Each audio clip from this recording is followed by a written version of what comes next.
Hi there, you're listening to Arcsoncompod, the Archie Sonic comic podcast. I'm your host Nathan, and together we'll be experiencing the highs, the lows and the downright weirds of the Archie Sonic the comic series. Today it's on to issue 7, and as is tradition, let's begin by taking a look at this week's cover. As usual, we have the title, big and bold at the top to catch the eye, and the bright yellow background here definitely helps to catch your attention too.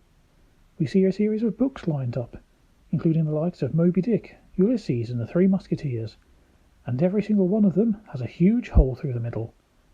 In front of them all we see Sonic, though he's still in the process of running through the Three Musketeers in particular, as it seems he was the one responsible for tearing through all of these books. Why would he do such a thing? Well, Sonic announces he's a speed reader, and what a novel idea it is. Doesn't actually explain why he's run through the books though. Sonic doesn't seem all that smart here though, so perhaps he thinks getting through a book is something to be taken literally. Oh well, regardless of what Sonic was going for when he ran through those books, it certainly makes a nice eye-catching cover. We begin the comic with our first story this week, titled Uncle Chuck's Treasure. It's part 1 again, but by now I think we all know that doesn't really make any difference, as the story will all be contained in one comic anyway.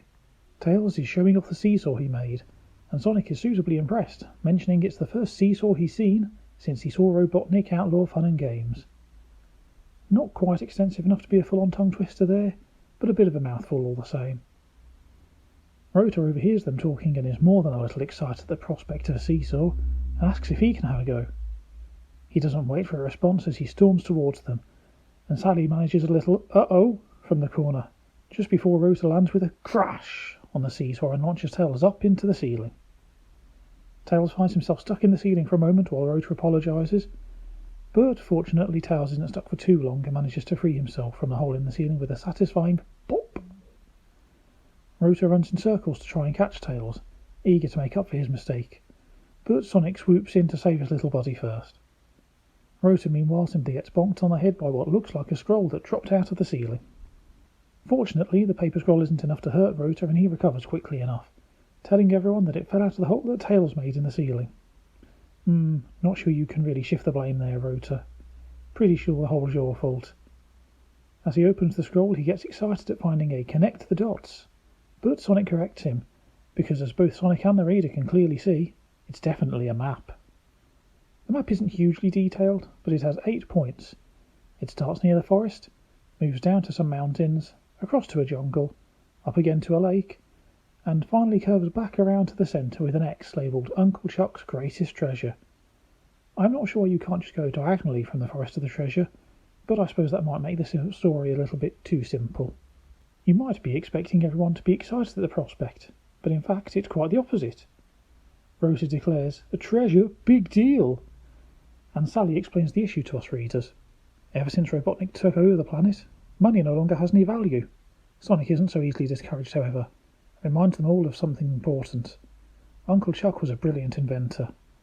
There's every chance his treasure could in fact be something that can give them the power to defeat Robotnik once and for all. I'm not entirely sure what this treasure is going to be honest. My best guess would be something sappy, like a picture of his family, but a little part of me is hoping they actually do find something helpful in the end. Soon enough the gang, here consisting of Sonic, Tails, Sally and Rota, are off to track down the treasure. Despite all the stops on the map earlier, we skip to them arriving at Mobius Natural Park, which is where the treasure is said to be buried.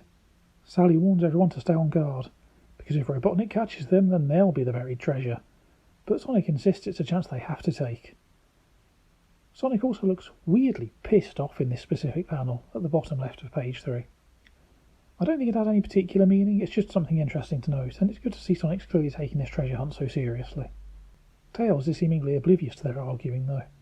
He announces they've arrived, and talks about how excited he is to roll in the grass, smell the exotic flowers, and swim in the crystal lake. Of course, making plans like these is a recipe for disaster, especially when you're given the last panel of the page, and so it's not much of a surprise when we flip the page and discover that Mobius Natural Park is no longer the beautiful green haven they thought it was. Tails has his own little mini panel in the top left corner, where he looks shocked and, quite frankly, a little goofy, as he takes in the awful sight. I don't think arms are supposed to bend that way. The beautiful park's crystal clear river is now a filthy brown. The trees are dead. The grass looks faded and dull, and there's plenty of trash dumped all over the place. Rota mentions that the natural park looks more like a supernatural park now, and honestly he's not wrong, it does look like the kind of setting you'd have for a horror movie. Sonic explains it clearly for anyone that doesn't realise quite what's happened here. Robotnik has been using the park as a dumping ground for his raw sewage and toxic wastes. Tails is disheartened, fearing they'll never find the treasure now, but Sonic insists on leading them onwards, not to be stopped by Robotnik's pollutants. In the foreground, we see two SWAT bots have overheard their conversation about a treasure, and are eager to beat them to the punch. After all, if they get hold of it, Robotnik might even treat them a little less nasty than usual. Interestingly, the two refer to each other by names here, X369 and X44B. I'm not sure we've actually had specific names for the SWAT bots before now, and it's a nice touch, expanding on the robots a little and giving them more individuality. It's similar to the Badniks, it helps them feel more individuals instead of the SWAT bots just being faceless grunts. As we continue, we see the freedom fighters working their way through the map's directions, Sonic reading them aloud while the others follow behind. Sally in particular seems to be struggling here, holding her nose as they push through the polluted area. Sonic guides them 6 paces past the evergreen tree, which is now a nevergreen tree, and then 10 paces past what used to be Paradise Pond but is now Pesticide Puddle. Oh, those sound like pretty good zone names, especially with the alliteration. Pity they never used those. Sally can't take it anymore though, and is coughing and looking decidedly sick as the chemicals start getting to her.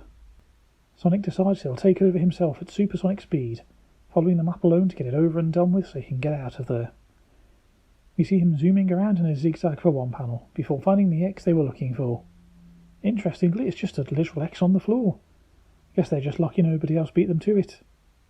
Tails gets distracted though, showing everyone the single flower he found that managed to survive the pollution.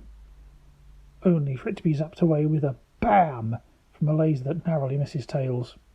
I thought it might be the SWAT bots from earlier, but it seems they weren't in fact out to claim credit for find all on their own, and instead went back to report to their master. Robotnik himself has turned up. With another blast from his ray gun, which honestly looks a bit like a hairdryer, Tails is pulled away to safety by Sonic at the last moment. Poor Tails. Why is Robotnik shooting at him specifically? Robotnik thanks Sonic for finding the treasure for him, and to show his appreciation, he's going to capture them all and turn them all into robots, just like Uncle Chuck. There's confirmation of where Uncle Chuck is in this comic, I suppose. I knew his roboticide based on past experience with the comics and show, but if you were reading these fresh, I think you could easily just been fooled into thinking he was dead. Rota announces that Robotnik is trying to pin the blam on them, as another blam strikes the ground behind him, while the freedom fighters start to make their escape. I know it wouldn't make the story as interesting, but I am a little surprised they chose to run here. Robotnik may have his ray gun along with a couple of SWAT bots, a Burrowbot and a Buzz Bomber, but that is hardly insurmountable odds. It feels like Sonic should be able to take them on. Oh well, maybe Robotnik's just a bit more powerful than I'm giving him credit for. Sally advises that they all run in different directions, and Sonic agrees, but as part 1 ends and we see their shadows disappearing into the distance, Robotnik actually seems rather pleased with the development. This means it'll be even more fun hunting them down one by one. He orders his bots to charge just as part 1 of the story wraps up. We move straight on to part 2 of Uncle Chuck's treasure, with Robotnik looking angry despite his speech bubble being filled with confidence and laughter. The freedom fighters may be hiding from him, but they can't hide forever. Since they're not robots, the pollution will eventually destroy them.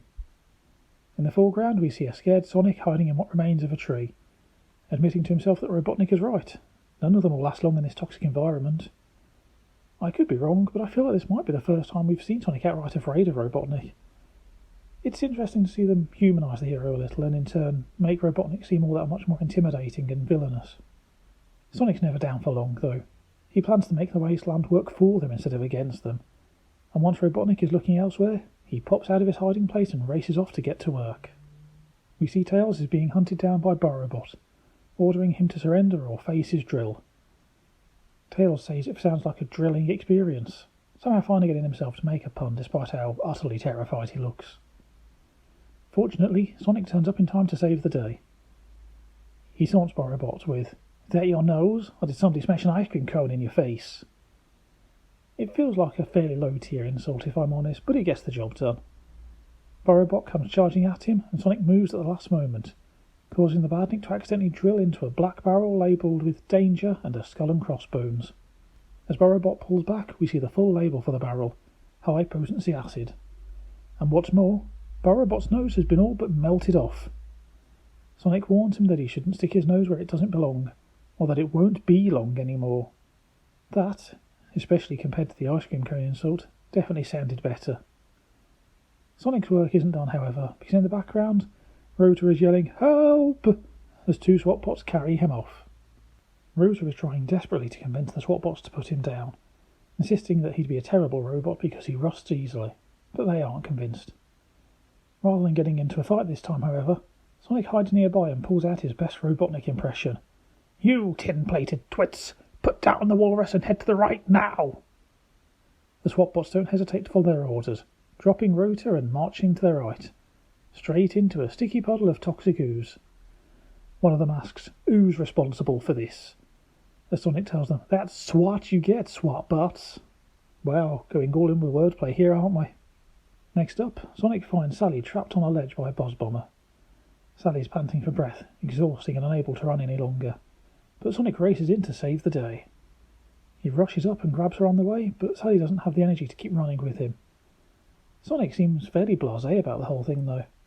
He once again relies on an insult to get his way with the Badniks, telling Boss Bomber that his family tree has hives.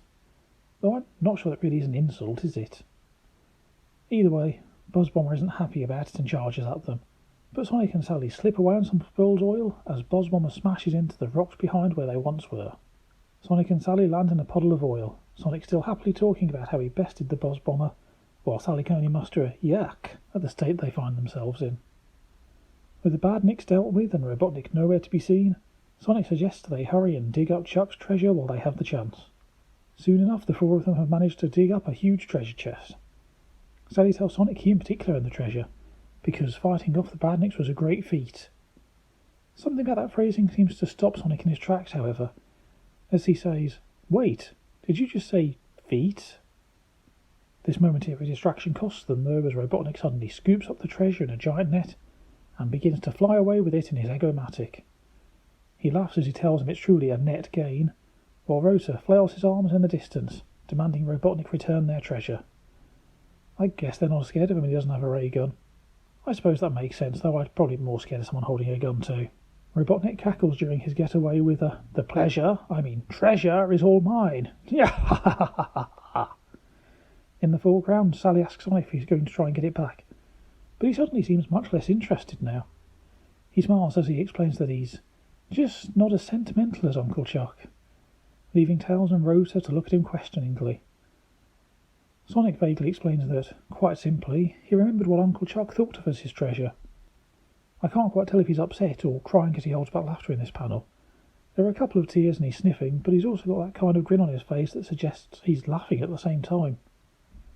Whatever the case, Sonic decides to lead the others back to Knothole, saying they don't want to be around when Robotnik opens the chest. Our final panel sees us back in Robotropolis, a few Badniks looking on as Robotnik jumps up and down in anger and flails his arms. I think the cloud under him is meant to be from him jumping too, but it's entirely possible he's just farting with anger. Beside him, on the desk, we finally see the treasure they were all fighting over, and in case the image isn't clear enough, Caterkiller tells us what it is outright. A bronzed pair of Sonic the Hedgehog's baby shoes. A SWAT-bot and Borobot suggest staying out of Robotnik's way for a few days so he can calm down, while a little pig robot announces that it's been another defeat at the hands of Sonic, just to cram in one last extra little bit of wordplay into this story. With that, we come to the end of part 2 of Uncle Chuck's treasure. Did you guess what the treasure was before it was revealed? How did you feel about the reveal in the end? It wasn't far off what I would have expected, though I do appreciate it was something more physical and concrete than the friends we made along the way or something similar. I also enjoyed all the wordplay, even if they did kick into overdrive in this story. Don't forget, you can send your own comments, opinions, and whatever else you like in a comment on the episode, or by emailing them in, and I may read them out in later episodes. Next up, we have a one-page story titled The Shadow Knows. That's nose as in the thing on your face, by the way, not knowing things. We start with Sonic wearing boxing gloves and facing a big blue wall, looking angry as he tells an unseen opponent to put 'em up. When we zoom out a little, we find out he's boxing against his own shadow on the wall. And as he strikes out here and there, we get some honestly fantastic sound effect work from the text, with a bop-a-ta-bop-a-ta-bop-a-ta-bop. I really hope whoever's coming up with the sound effects text for everything actually hangs around for the comics. Sonic announces his movements for the reader. He starts with a series of left jabs, followed by a series of body blows, a left-right combination, then another hook in the midsection. With his opponent reeling, he finishes them with a ferocious uppercut. And surprisingly, we see his shadow was actually hurt by this. Sonic's shadow is crumpled against the floor, as Sonic explains that shadow boxing takes on a whole new meaning when you can move faster than the speed of light. Nothing huge in this story, but it's still fun as we get a glimpse of Sonic's shadow boxing workout, and are once again reminded we're very much in the cartoon physics/gag era of the comics, given he's quite literally beaten up his own shadow here. Next up is another one-page story, this one titled Details Are Sketchy. All we see here is a hand holding a pencil, drawing a circle on a piece of paper. Someone off panel explains to us that the circle is a big round head, and on the next panel they're given a big nose, followed by backtracking, because the nose isn't nearly that big. Next up the ears are being drawn, 2 big circles atop the head and... oh, it looks a bit like Mickey Mouse. Oops. Apparently that's wrong too, the ears are much more pointy. Next we have the eyes, mistakenly drawn very small and beady, followed by a correction from the unseen voice.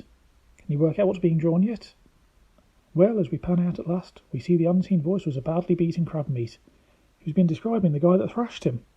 We also find out that the artist was Robotnik, and he's holding up a pretty decent drawing of Sonic's head. That's where I draw the line, announces Robotnik. While in a separate panel, Sonic mentions it looks like a poor trait to him. Once again, nothing huge to see here, just a bit of fun. It's interesting to see a sort of garden drawing Sonic, or perhaps Mickey Mouse, if you do it wrong. It's also a bunch of wordplay again, because I guess they were just really in the mood for puns this issue. Our next story is Sorceress in Distress, and it looks like it's Halloween for the Freedom Fighters, or at least a fancy dress party.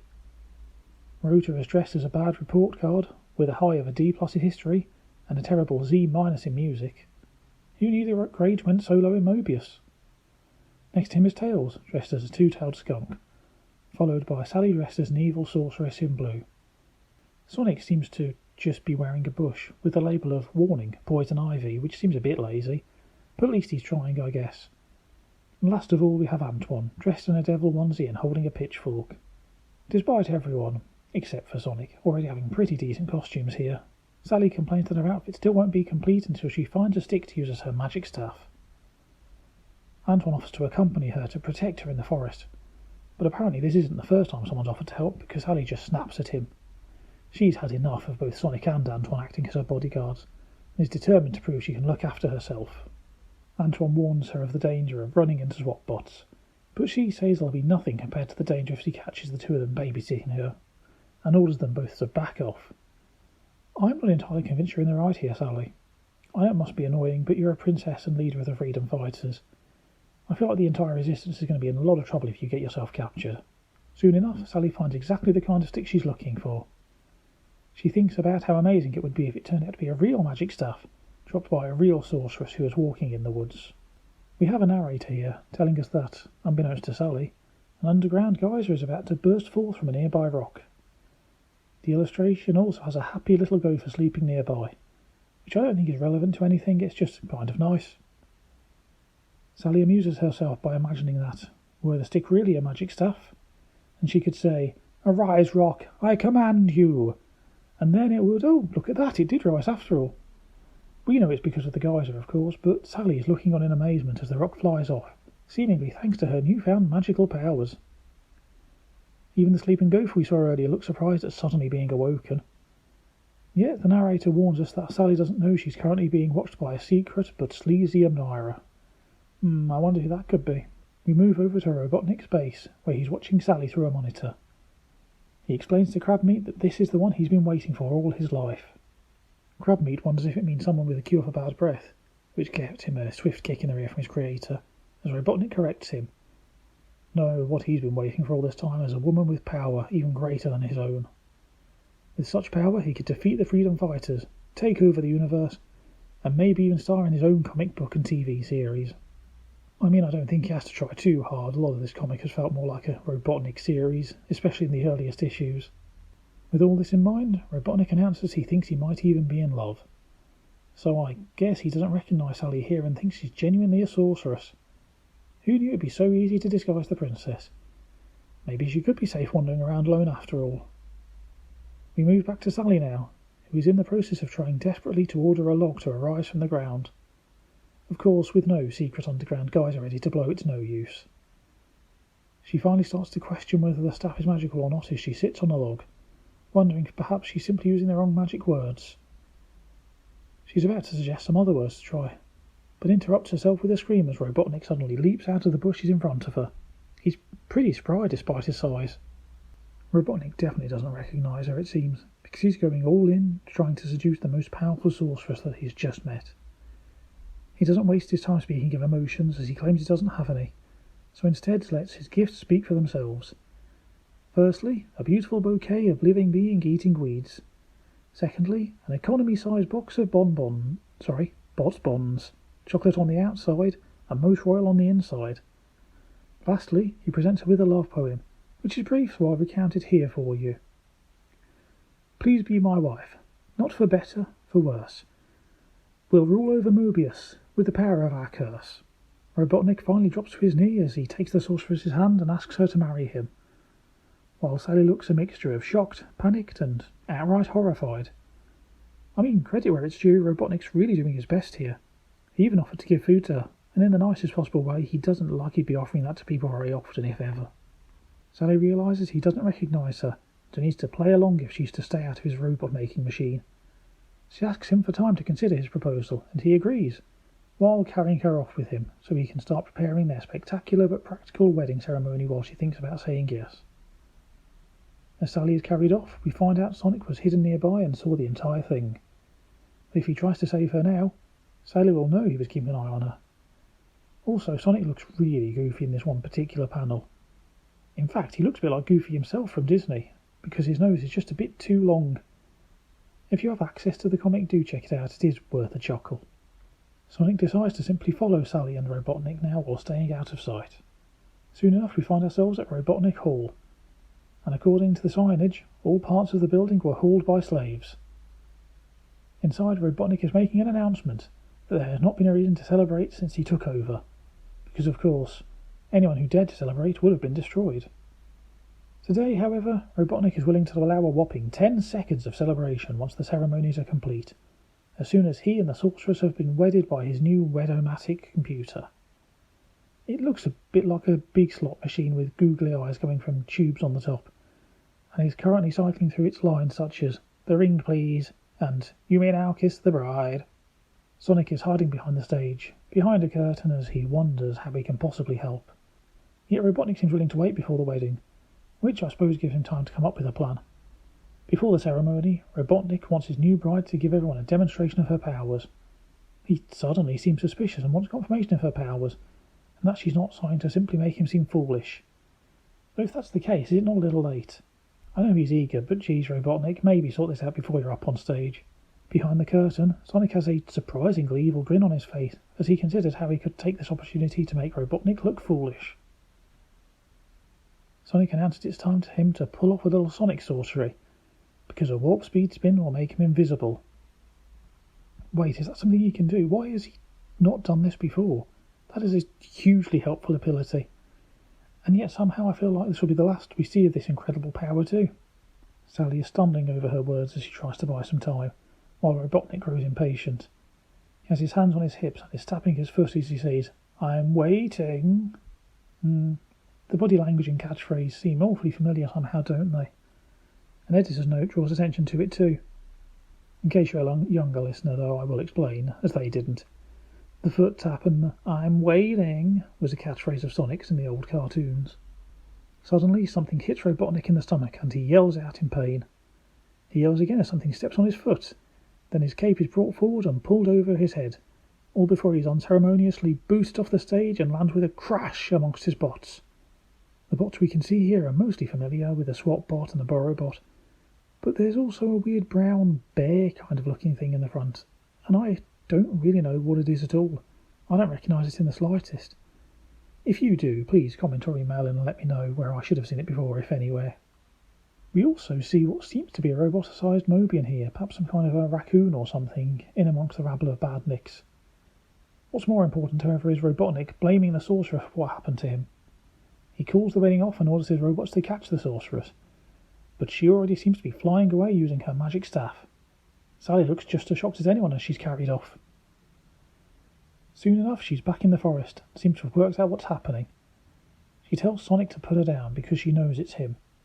I guess she knew he could turn invisible too, even though we've not really seen him do it before. Sonic puts her down and apologises for following her, but tries to explain he did only do it to protect her. Sally seems understanding though, and gives him a kiss on the cheek to show her appreciation, followed by a BAM as she breaks her stick over his head for disobeying her orders. Sonic sits dizzy on the floor with the remains of the stick broken over his head as he says, "Which way did she go?" And that's which, as in somebody uses magic, because we couldn't end the story without another pun. With that, the story ends, leaving us to wonder if Robotnik ever realises quite how close he came to marrying his way into the Acorn royal family totally by accident. Now we're on to our final story of this issue, another single-page tale, this time titled Princess Cruisers. Antoine is in the process of trying to convince Sally of something, announcing that one day it will be a huge fleet. Sally snaps, "No, thank you," because she's clearly already been telling him no for a while. Antoine presses on, however, talking about patrolling the seven seas of Mobius for the glory of the House of Acorn and how future naval officers will proudly defend the planet with Sally as their inspiration. As her anger boils over, Sally's head seems to literally be on fire now as she shouts, "I said no, and I mean no!" before storming off. Seems like the force of her shout was enough to knock Antoine's hair off too as he's putting it back on in the next panel. It really has got to be a toupee at this point, hasn't it? We see at last what the discussion was about. A tiny rowing boat called the SS Sally, as Antoine finally accepts that Sally clearly doesn't want to be remembered as the face that launched a ship. Sonic pipes up with a "told you so, Twan." It doesn't even make fun of Antoine here, oddly enough, and just seems to be here so he can get the last word of the comic as the story ends. And, surprisingly, ends without any kind of pun or wordplay. With that, we come to the end of issue 7. How did you enjoy this one? I liked seeing the extended cast get some time to shine, though admittedly all most of them really did was get saved by Sonic. Uncle Chuck's treasure was a nice surprise though. I didn't manage to call quite what it would be, and Sally getting to be the focus of a story and thinking she might have discovered magical powers was pretty fun too. How about you? If you had any favourite moments or something I might have missed that you want others to hear about, then let me know. Either drop a comment on the episode or send me an email at arcsoncompod@gmail.com. That's arcsoncompod@gmail.com. So with that, we've reached the end of this week's episode. Next week we'll be moving on to issue 8 for those of you who are reading along. But as always, don't worry if you can't. I'll do my best to recap it thoroughly enough, as that you're not missing out on anything. As always, I've been your host Nathan, and thank you again for taking the time to follow me on this journey through the comics. Here's hoping you tune in again next week. Until then, take care of yourselves and have a great week. Goodbye.